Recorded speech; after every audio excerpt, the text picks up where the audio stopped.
My name is Dawn Spalding, and we're going to be looking at the parable of the sower in Matthew 13:3-8.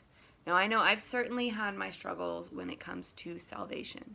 Those that I often thought were saved were later revealed to not be, denouncing Christ entirely and even leaving the faith, while those much like myself, who seemed the most unlikeliest to ever come to Christ, did.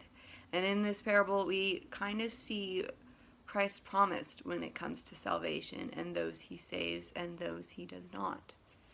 And so we read in Matthew 13:3-8, "A sower went out to sow, and as he sowed, some seeds fell along the path, and the birds came and devoured them.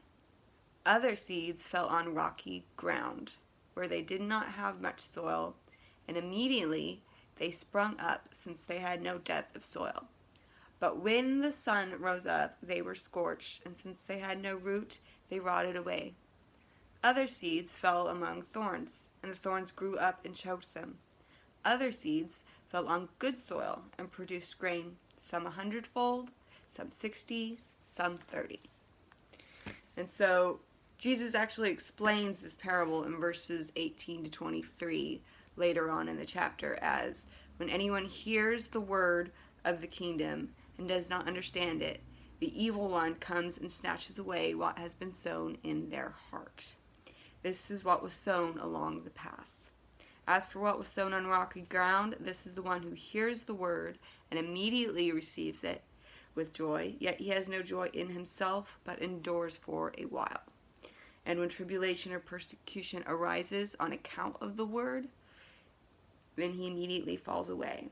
As for what was sown among the thorns, this is the one who hears the word, but the cares of the world and the deceitfulness of riches choke the word, and it proves unfruitful. As for what was sown on good soil, this is the one who hears the word, understands it, and bears great fruit. Some cases 100-fold, in some cases 60, and in some cases 30. And so when we look at the first one, which is the devoured seeds, this is the seeds that fell on the ground, and the birds came and they picked them up and devoured them. And we hear him explain that these are the ones who hear and are snatched away by the evil one. And so there will often be many believers around us who do not quite feel that urgency to come to Christ. They've heard his word, but for some reason they seem to drift away, or in this case get snatched away. Here Christ gives us the assurance through this parable that some are not meant to be his, and that some will be snatched away from him, but it's still very much under his providential care. The next is the seeds on rocky ground. These are the seeds that lack good soil and roots, and when the sun rises up, it scorches them. Jesus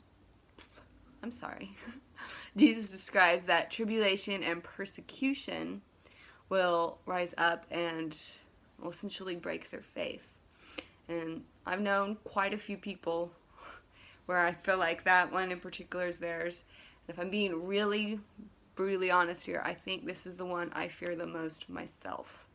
That when trials occur or tribulation occurs or things start to get hard, that I'm just going to utterly fall away and fall into faithlessness, possibly even denounce him.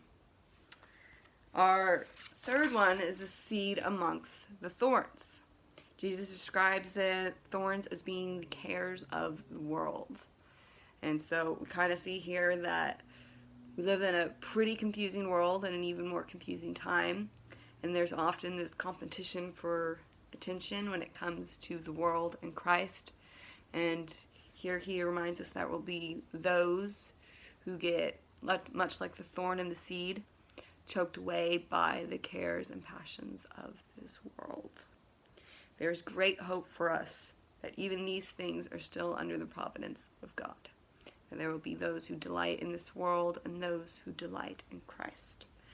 And the last one we have is the fruitful seed, which is the seed that is produced on good soil and will produce many fruits.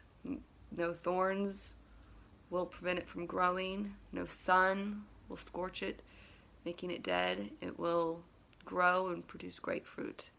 Some 100, some 30, some 60-fold.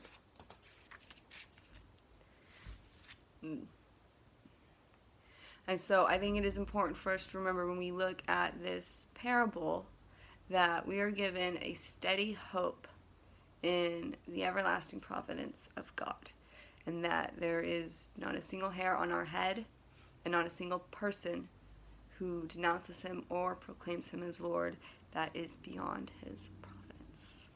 Thank you.